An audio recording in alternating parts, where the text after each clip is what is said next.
Praise the lord. హల్లెలూయా. దేవుని నామానికి మహిమ ఘనత ప్రభావములు కలుగును గాక. ఆమేన్. దేవుని పిల్లారా, ఈ యొక్క 2024 సంవత్సరంలో దేవుడు ఒక నూతనమైన ఆశీర్వాదాలు మనకు అనుగ్రహించి, ఒక శ్రేష్టమైన మార్గాన్ని మనకు అనుగ్రహించి, ఒక శ్రేష్టమైన దీవెనతో మనల్ని దీవించి 2024 సంవత్సరం అంతా కూడా ఆయన తన మహాకృపను బట్టి మనం నడిపిస్తూ వచ్చాడు. ఎవరు 2024 సంవత్సరం ఈ యొక్క క్రిస్మస్ గురించి మనం ధ్యానం చేయడానికి దేవుడు ఒక అద్భుతమైన మాటలు మనకు అనుగ్రహించి ఉన్నారు. ఆమేన్.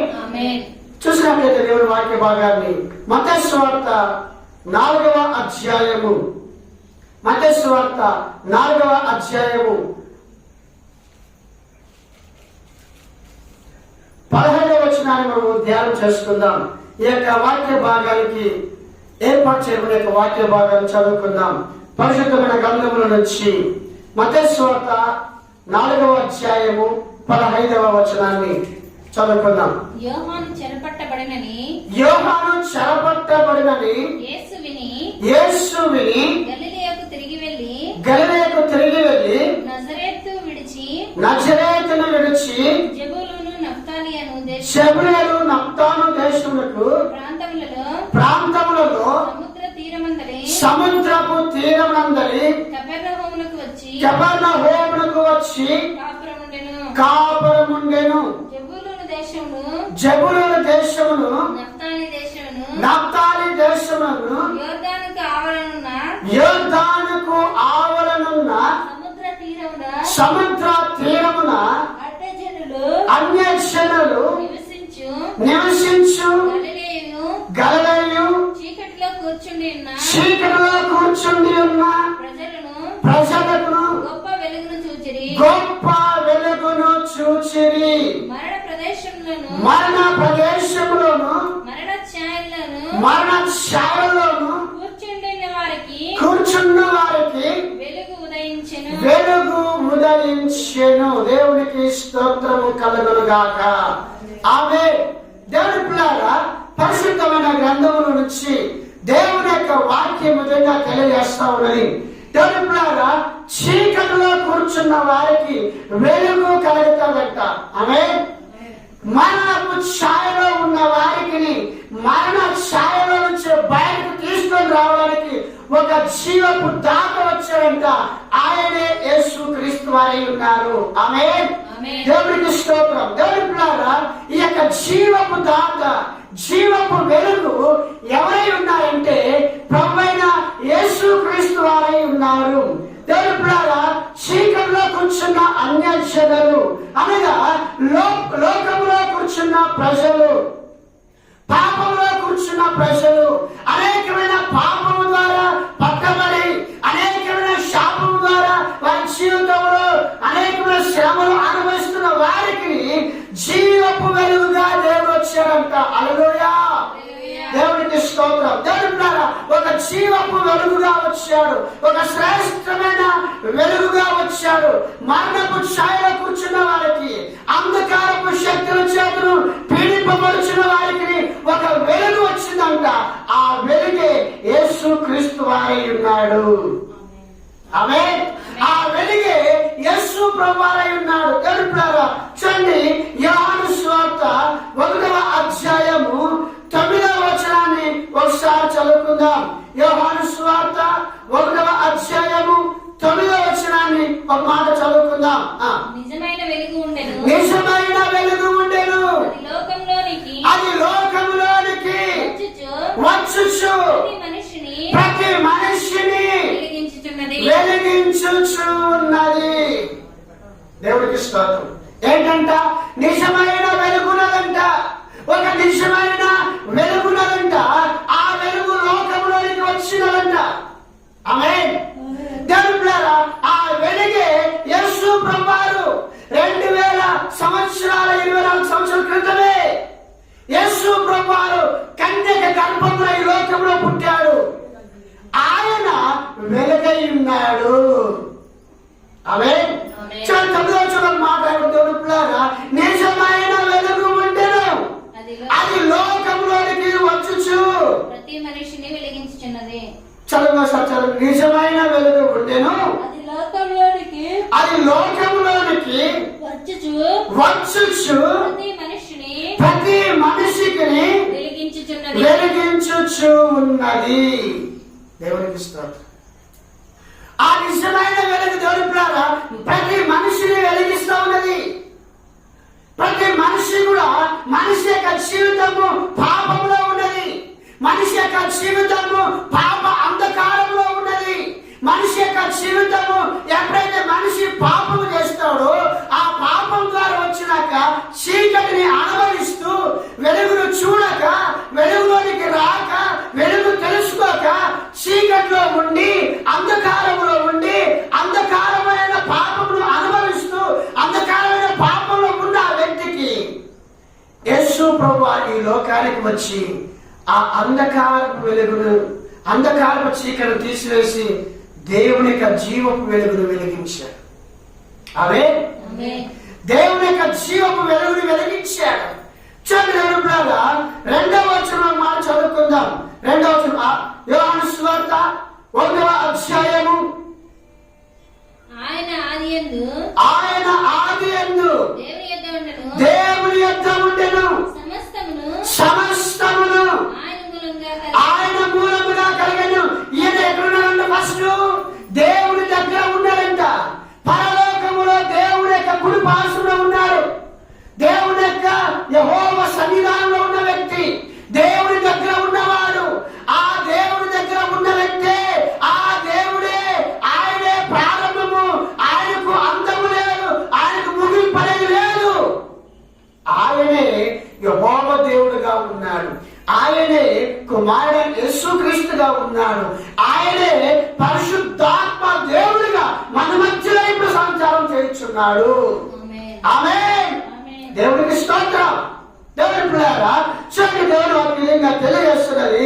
ఆయన ఆదియందు దేవుని యొద్ద ఉండెను, సమస్తమును ఆయన మూలంగానే కలిగెను.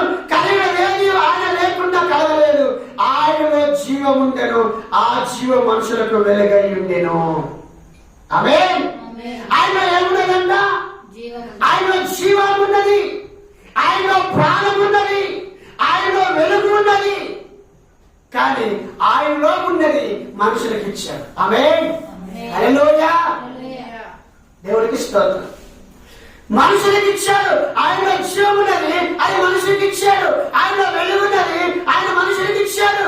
మనకు ఆయన సమస్త జీవాన్ని, వెలుగును మనకు అనుగ్రహించేవాడై ఉన్నాడు. ఆమేన్. దేవుడికి స్తోత్రం. దేవుడి ద్వారా చూడండి, ఒక మాట చూస్తున్నట్లయితే ఇక్కడనే 4వ వచనం 5వ వచనం ఒకసారి చదువుకుందాం. ఆయనలో జీవం ఉండెను, ఆయనలో జీవం ఉండెను, ఆ జీవం మనుషులకు వెలుగై ఉండెను, ఆ జీవం మనుషులకు వెలుగై ఉండెను. ఆ వెలుగు చీకటిలో ప్రకాశించుచున్నది గాని, ఆ వెలుగు చీకటిలో ప్రకాశించుచున్నది గాని చీకటి దాన్ని గ్రహింపక ఉండెను. దేవుడికి స్తోత్రం. హల్లెలూయా. దేవుడికి స్తోత్రం. దేవుని పిల్లారా, ఆయనలో వెలుగున్నది, ఆ వెలుగు సంచారం చేయుచున్నది లోకంలో. ఆమేన్. లోకంలో సంచారం చేయుచున్నది, చీకటి ఆయన గ్రహింపకున్నది. దేవుడికి స్తోత్రం.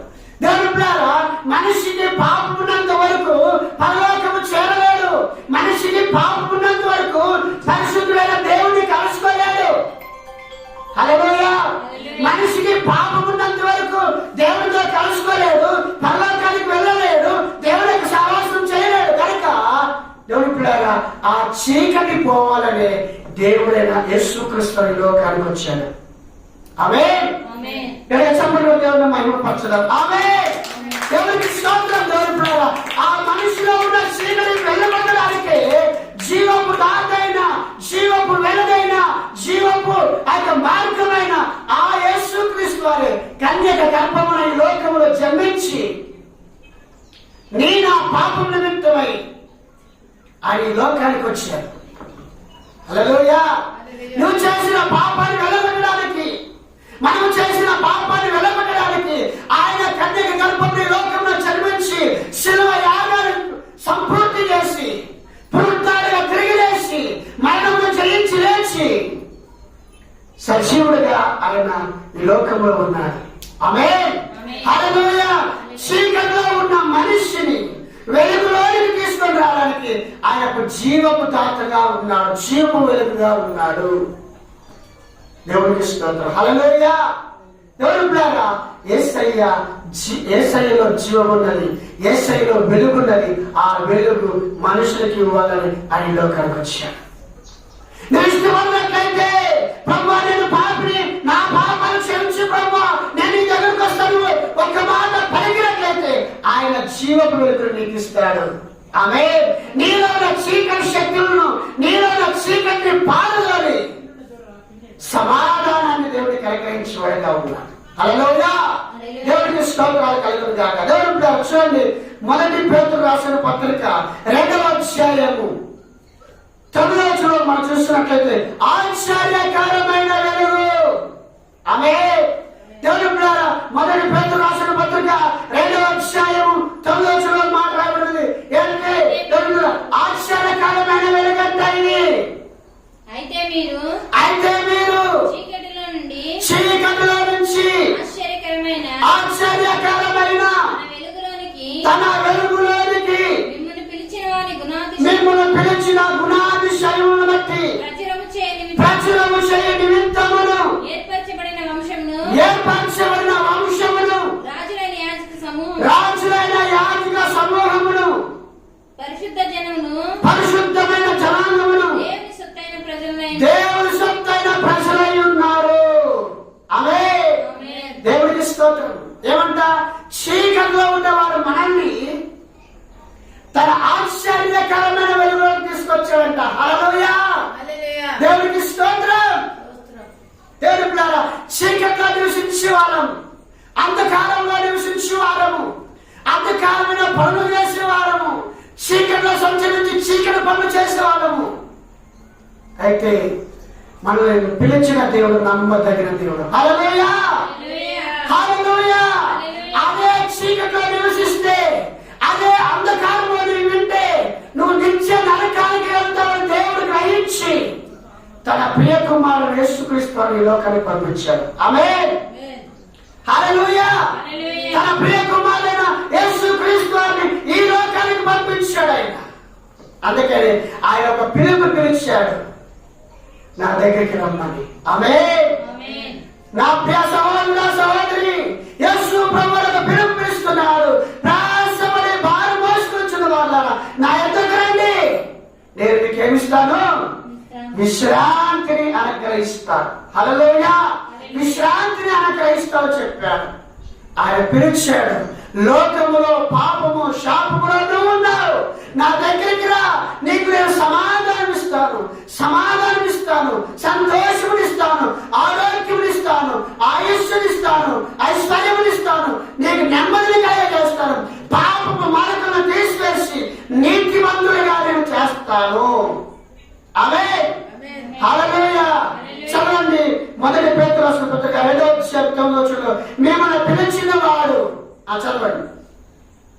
అయితే మీరు చీకటిలో నుండి ఎక్కడున్నారంటే మనము అయితే మీరు చీకటిలో నుండి ఆశ్చర్యకరమైన తన వెలుగులోనికి మిమ్మల్ని పిలిచిన వాడు గుణాతిశయములను ప్రచురము చేయ నిమిత్తము. చాలు. హల్లెలూయా. ఎవరంటే వాడు పిలిచింది? దేవుడు మనం పిలిచాడు.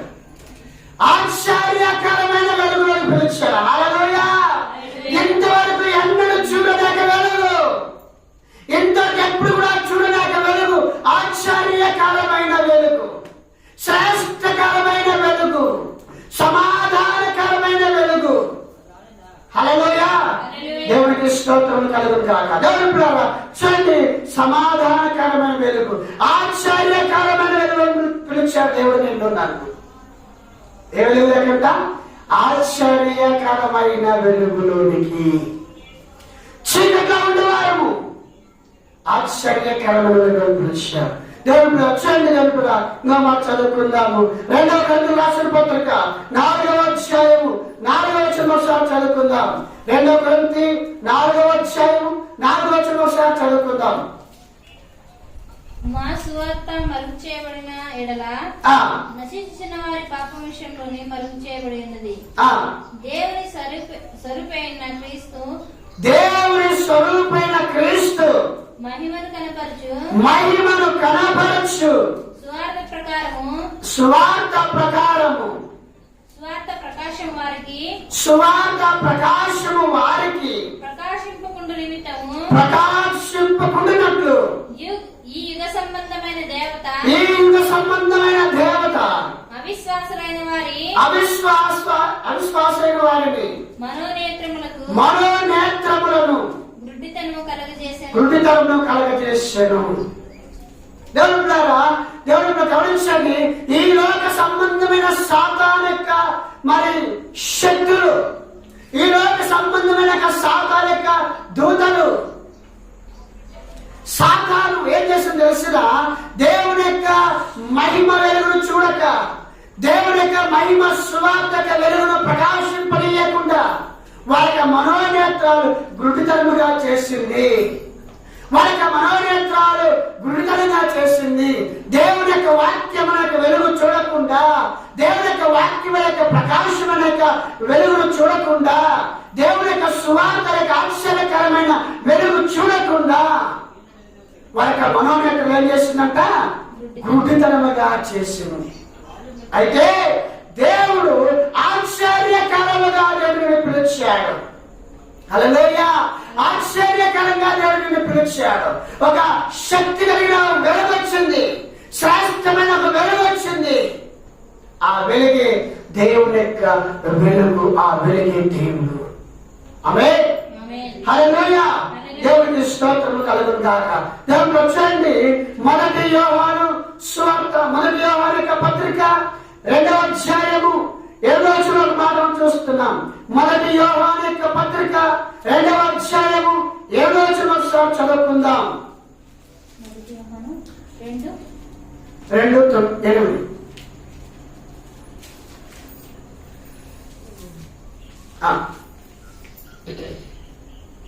మొదటి యోహాను మరియు కొత్త ఆజ్ఞను మీకు రాయిచున్నాను, కొత్త ఆజ్ఞ మీకు రాయచున్నాను. చీకటి గతించుచున్నది, చీకటి గతించుచున్నది, సత్యమైన వెలుగు సత్యమైన వెలుగు ఇప్పుడు ప్రకాశించుచున్నది. ఇప్పుడు ప్రకాశించుచున్నది. గనుక అది ఆయన యందును మీ యందును సత్యమే. సత్యమే. దేవునికి స్తోత్రం కలుగును గాక. హల్లెలూయా! ఏ వెలుగు ప్రకాశిస్తానంట? ఇప్పుడు దేవుడు ఏ వెలుగు ప్రకాశిస్తున్నాను? సత్యమైన వెలుగు. ఏ వెలుగంట? సత్యమైన వెలుగు. సత్యమైన వెలుగు.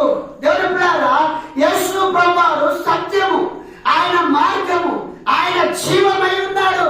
అందుకనే యేసు ప్రభువు మాట చెప్పాడు, నేనే మార్గమును, నేనే సత్యమును, నేనే జీవమై ఉన్నాను. ఆమేన్. హల్లెలూయా! ఈ వెలుగు ఏ వెలుగంట? సత్యమైన వెలుగు. ఏ వెలుగంట? చెప్పండి గట్టి అందరూ కూడా. ఏ వెలుగంట? సత్యమైన వెలుగు. అంటే అసత్యమైన వెలుగు కూడా ఉంటుందని దాని అర్థం. ఆమేన్. వెలుగు దూత వేసుకొని, వెలుగు వేషం వేసుకొని సాతానుడు కూడా అనేకమైన మనుషులను మోసపుచ్చేవాడుగా ఉన్నాడు. నేనే క్రీస్తుని, నేనే వెలుగని, నేనే దేవుడని, నేనే ప్రభువని, నేనే రక్షకుడని, నేనే దేవుడని అనేకమైన వెలుగు దూతలు వేసుకొని, చీకటి దూతలు వెలుగు వేషాన్ని వేసుకొని దేవుడిగా అక్కడ అగుపడుతూ ఉంటాయి. కానీ అది అబద్ధపు వెలుగు, అసత్యపు వెలుగు. అది సత్యమైనది వెలుగు కాదు. అది వేషం మాత్రమే వేసుకుంది, సాతాను వెలుగు వేషము. కానీ దాని లోపల చీకటి, అంధకారము, పాపము, భయంకరమైన చీకటి అలవాటులు ఉన్నాయి. దేవుని పిల్లారా గమనించండి, ఇది సత్యమైన వెలుగంట. చదవండి దేవుని పిల్లారా, మొదటి యోహాను యొక్క పత్రిక 2వ అధ్యాయం 7వ వచనం మనం చూస్తున్నాము. దేవుని పిల్లారా, మరియు క్రొత్త ఆజ్ఞ మీకు ఇచ్చుచున్నాను, రాయిచున్నాను. చూడండి, చీకటి గతించుచు ఉన్నది, సత్యమైన వెలుగు వచ్చును. దేవుడికి స్తోత్రం. హల్లెలూయా. హల్లెలూయా. ఇన్ని రోజులు మీరు చీకటి మిమ్మల్ని మాయ చేసింది. చీకటిలోనే మీరు ఉన్నారు, చీకటి అంధకారంలోనే మీరు ఉన్నారు. ఇప్పుడే ఇదిగో మీ మీద సత్యమైన వెలుగు ప్రకాశిస్తా ఉంది. ఆమేన్. ఆ సత్యమైన వెలుగు ప్రకాశం ఏం తెలుసిన? ఆ సత్యమే ప్రభు, సత్యమే ప్రభు, సత్యమే ప్రభు. ఆమేన్. హల్లెలూయా. దేవునికి స్తోత్రం. ప్రభువే సత్యము, సత్యమే ప్రభు. ఆమేన్. దేవునికి స్తోత్రాలు కలుగునుగాక. దేవుడు ఇంతవరకు మీరు చీకట్లో ఉన్నారు, ఇంతవరకు మీరు అంధకారంలో మీరు ఉన్నారు. ఇప్పుడైతే సత్యం అనే వెలుగు మీ మీద ప్రకాశిస్తుంది. ఆమేన్. హల్లెలూయా. సత్యమైన వెలుగు మీ మీద ప్రకాశిస్తుంది కనుక మీలో ఉన్న అసత్యాలన్నీ వెళ్ళిపోతాయి, మీలో ఉన్న అబద్ధాలన్నీ కూడా వెళ్ళిపోతాయి, మీలో ఉన్న చీకటి పనులన్నీ కూడా బయటకు వెళ్ళిపోతాయి, మీలో ఉన్న అంధకారం కూడా బయటకు వెళ్ళిపోతుంది. ఆ వెలుగు జీవపు వెలుగు నడిపిస్తుంది. ఆమేన్. ఆ వెలుగు జీవంలోనికి నడిపిస్తుంది, ఆ వెలుగు సత్యంలోనికి నడిపిస్తుంది, ఆ వెలుగు జీవ మార్గంలోనికి నడిపిస్తుంది. దేవుడికి స్తోత్రం కలుగును కాక. ఆమేన్. దేవుడు వచ్చండి ఇంకొక మాట చూసుకుందాం. దేవుడి ద్వారా సత్యమైన వెలుగు. ఏ వెలుగంటే ఇది? చెప్పండి కూడా. సత్యమైన వెలుగు, జీవం కలిగిన వెలుగు, జీవాన్నిచ్చే వెలుగండి ఇది, ప్రాణాన్ని పోసే వెలుగండి ఇది.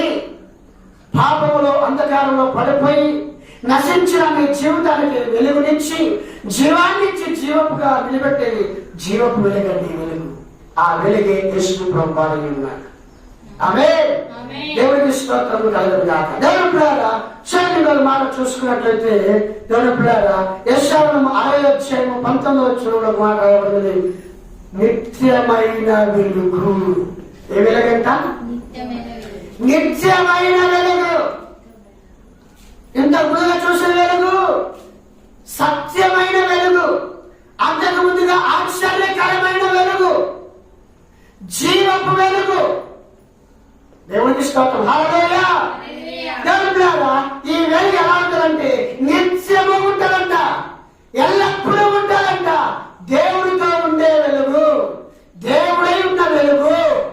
ఆ వెలుగు నీ మీద ఉండునుగాక, ఆ వెలుగు నీ కుటుంబం మీద ఉండునుగాక, ఆ వెలుగు నీ యొక్క పిల్లల మీద ఉండునుగాక, ఆ వెలుగు నీ యొక్క సిరి సంపదల మీద ఉండునుగాక, ఆ వెలుగు నిత్యము నీ మీద ఉండునుగాక. ఆమేన్. దేవుని ప్రవచనాన్ని ఏ వెలుగంటే ఇది? యెషయా 60:19 మాట చదువుకుందాం. 60:19.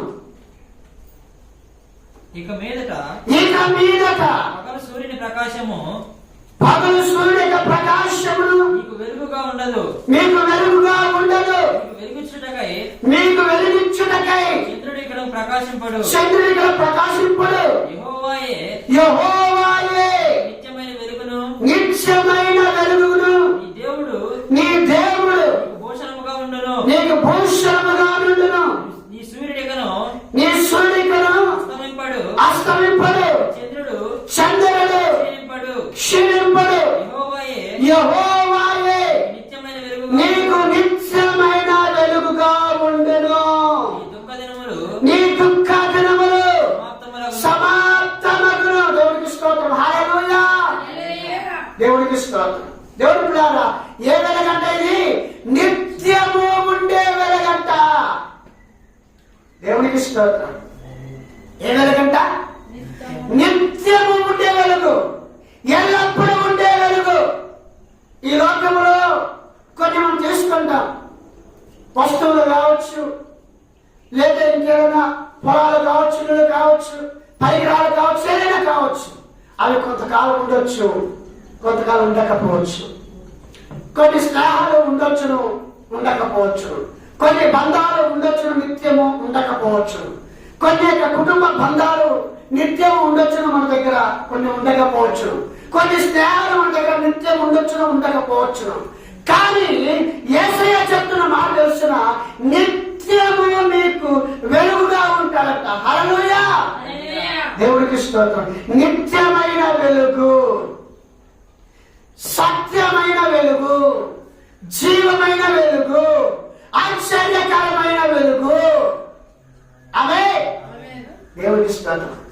పిల్లరా, మనము ఇక్కడ ఉన్న ఈ లోకంలో ఉన్నా, లేకపోతే ఈ లోకంలో నుంచి కనమూసిన పరలోకంలో నిత్యము మనతో ఉండేవాడంట. ఆమేన్. హల్లెలూయా. దేవుడికి స్తోత్రం కలుగును గాక. దేవుని పిల్లరా, ఈ లోకంలో కూడా ఆయన నీతో ఉంటాడు, పరలోకంలో కూడా ఆయన నీతో ఉంటాడు, నిత్యమైన వెలుగుగా నీతో ఉంటాడు. దేవుడికి స్తోత్రం. దేవుని పిల్లరా, ఈ రోజున దేవుడు నిత్యమైన వెలుగుగా నీతో ఉండాలని ఇష్టపడుతున్నాడు. నీవు ఆయనతో ఉండేందుకు ఇష్టపడుతున్నావా? ఆయన నీతో నిత్యము ఉండాలనే పరలోకముని విడిచిపెట్టేసి, ఆ ధవళమైన సింహాసనాన్ని విడిచిపెట్టేసి, ఆ బంగారు వీధులను విడిచిపెట్టేసి ఒక కన్యక గర్భముల ఈ లోకంలో నీ కొరకు నా కొరకు జన్మించాడు. అదే క్రిస్మస్. ఆయన పుట్టిన దినాన్ని జ్ఞాపకం చేసుకుని మనము క్రిస్మస్ వేడుకలు ఏర్పాటు చేసుకుంటున్నాం. హల్లెలూయా. దేవునికి స్తోత్రం. ఒక మనిషిని రక్షించడానికి, మానవ జాతికి రక్షణ కలిగించడానికి జీవం కలిగిన దేవుడే మానవ రూపంలో, సర్వశక్తి కలిగిన దేవుడే మానవ రూపంలో కన్యక గర్భంలో జన్మించాడు. ఆ జన్మదినాన్ని జ్ఞాపకం చేసుకుని ఒక క్రిస్మస్ వేడుకగా మనం చేసుకుంటున్నాం. హల్లెలూయా. ఆయన ఎందుకు జన్మించాడు తెలుసిన? నశించి వెళుతున్న, నరకానికి వెళ్తున్న మనుషులు రక్షించడం కొరకై ఆయన ఈ లోకంలో ఒక మనిషిగా, ఒక సాధారణమైన వ్యక్తిగా నీ కొరకు నా కొరకు జన్మించాడు. హల్లెలూయా. దేవుడికి స్తోత్రం. దేవుడా, నిత్యము నీతో ఉండడానికి, ఈ లోకంలోనూ పరలోకంలోనూ కూడా నీతో నిత్యము ఉండడానికి ఆయన ఒక వెలుగుగా వచ్చాడు. యెషయా 6:19 చదువుకున్నమాట. యెహోవా నీకు నిత్యము వెలుగుగా ఉంటాడు. నీ దుఃఖ దినానికి వెళ్ళిపోతాయి. ఇన్ని రోజులు అనేకమైన పాపముల ద్వారా, శాపాల ద్వారా అనుభవిస్తున్న రోగాలు, వ్యాధులు, వ్యసనాలు, కుటుంబాల సమస్యలను నీ దుఃఖ దినాలు సమాప్తం చేయడానికి దేవుడే ఈ లోకానికి దిగి వచ్చాడు. ఆమేన్. దేవునికి స్తోత్రం. దేవుని పిల్లరా, దేవుడికి మహిమ కలుగును గాక. చూడండి, ఇంకా మాట చదువుకుందాం. యెషయా 9:2 చదువుకొని వాక్య భాగాలను ముగించుకుందాం. యెషయా 9:2 చదువుకుందాం. 2వ వచనాన్ని. ఒక గొప్ప వెలుగు మనం చూస్తూ ఉంటున్నాం. చీకటిలో నడుచు జనులు గొప్ప వెలుగు చూచుచు ఉన్నారు. మరణ ఛాయ గల దేశ నివాసుల మీదను వెలుగు ప్రకాశించును. నీవు జనమును విస్తరింపజేయుచున్నావు. చాలు. దేవుడికి స్తోత్రం. దేవుడి పిల్ల గమనించండి. యెషయా గ్రంథములో 9వ అధ్యాయంలో 2వ వచనంలో దేవుడు యెషయా గ్రంథము ద్వారా ఒక ప్రవచనాన్ని పలికించాడు. ఆ వాక్యం నెరవేర్చడానికి దేవుడు లోకానికి వచ్చాడు. ఆయన మత్తయి సువార్త 4:15 వచనములో ఆ వాక్యము నెరవేర్చబడి ఉంది. ఆమేన్. దేవుడికి చెప్పండి. దేవుని మహిమపరచండి. దేవుడికి స్తోత్రం. దేవుని పిల్లారా, దేవుని వాక్యం తెలియజేస్తుంది. చీకటిలో కూర్చున్న ప్రజలకు వెలుగును, మరణ స్థాయిలో కూర్చున్న ప్రజలకు జీవాన్ని ప్రకటించడానికి ఈ లోకానికి యేసు ప్రభువు వచ్చాడు. ఆమేన్. హల్లెలూయా. యెషయా 9:2 పలకబడిన మాటలు నెరవేర్చడానికి ఎంత సమయం పట్టింది? ఎన్ని సంవత్సరాలు పట్టాయి? ఎన్ని నెలలు పట్టాయి? ఎన్ని దినాలు పట్టాయి? దేవుడు నిర్ణయ కాలమున దేవుడు ఈ లోకానికి వచ్చాడు. ఆమేన్. దేవుడికి స్తోత్రాలు కలుగును గాక. ఈ రోజు అదే కాల సమయమున దేవుని వాక్యం వింటున్నానా నా ప్రియ సహోదర సహోదరి? దేవుడు నీతో నాతో మాట్లాడుతున్న మాట తెలిసిన చీకట్లో కూర్చున్నావేమో, మరణ ఛాయలో ఉన్నావేమో. చీకట్లో కూర్చున్న వాటి శుభవార్త ఏ తెలిసిన నీ మీద వెలుగు ప్రకాశించు ఉన్నది. ఆమేన్. మరణపు ఛాయలో కూర్చున్న వాటి శుభవార్త ఏమి తెలిసిన నీ మరణ ఛాయలో దేవుడు తీసివేసి జీవపును నింపి నీకు మళ్ళీ దేవుడు జీవాన్ని పునరుద్ధాన్ని దేవుడికి ఇవ్వబోతున్నాడు. ఆమేన్. దేవుడికి స్తోత్రం కలుగును కాక. దేవుడు ఇప్పుడు గమనించండి, దేవుడు నాకు విధంగా తెలియజేస్తున్నది ఏమో తెలుసిన, నీకు జీవాన్ని ఇచ్చేవాడే ఉన్నాడు. ఆమేన్. నీకు వెలుగునిచ్చేవాడే ఉన్నాడు. నీకు సమాధానం ఇచ్చేవాడే ఉన్నాడు. నీకు సమాధానం సంతోషం ఇచ్చేవాడే ఉన్నాడు. ఐశ్వర్యం ఇచ్చేవాడే ఉన్నాడు. ఈ లోకంలో కావలసిన అన్ని ఏర్పాట్లను అనుకూలం చేసేవాడే ఉన్నాడు. దేవుడికి స్తోత్రం. దేవుడి పిల్లారా, దేవుడికి మహిమ కలుగును గాక. యేసయ్య నీతో ఉన్నాడు. ఆమేన్. హల్లెలూయా. దేవుడికి స్తోత్రం కలుగును గాక. దేవుడు గమనించండి, మరణ ఛాయలో ఉన్న వారికి జీవాన్ని, చీకట్లో కూర్చున్న వారికి వెలుగును ఇవ్వడానికి దేవుడు సిద్ధంగా ఉన్నాడు. కానీ నీవు దేవుని దగ్గర రావడానికి నువ్వు సిద్ధంగా ఉన్నావా? దేవుని దగ్గర రావడానికి సిద్ధంగా ఉన్నావా? ప్రభా, నేను పాపిని ప్రభా, నేను నీ దగ్గర ఇష్టపడుతున్నాను ప్రభా, నాలో ఉన్న పాపాలు తీసివే ప్రభా, నాకు సమాధానమే ప్రభా, నాకు నెమ్మదిని ప్రభా అని ఒక మాటను పలికినట్లయితే దేవుడు నీలో ఉన్న చీకటిని తొలగించి నీకు జీవాన్ని ఇచ్చేవాడు. నీలో ఉన్న చీకటిని తొలగించి నీకు వెలుగునిచ్చేవాడే ఉన్నాడు. మరణాన్ని తీసివేసి, మరణ ఛాయను తీసివేసి, మరణము పడకను తీసివేసి నీకు జీవాన్ని నింపేవాడుగా ఉన్నాడు. ఆమేన్. దేవుడి యొక్క వాక్యాన్ని దేవుడు దీవించి ఆశీర్వదించుగాక.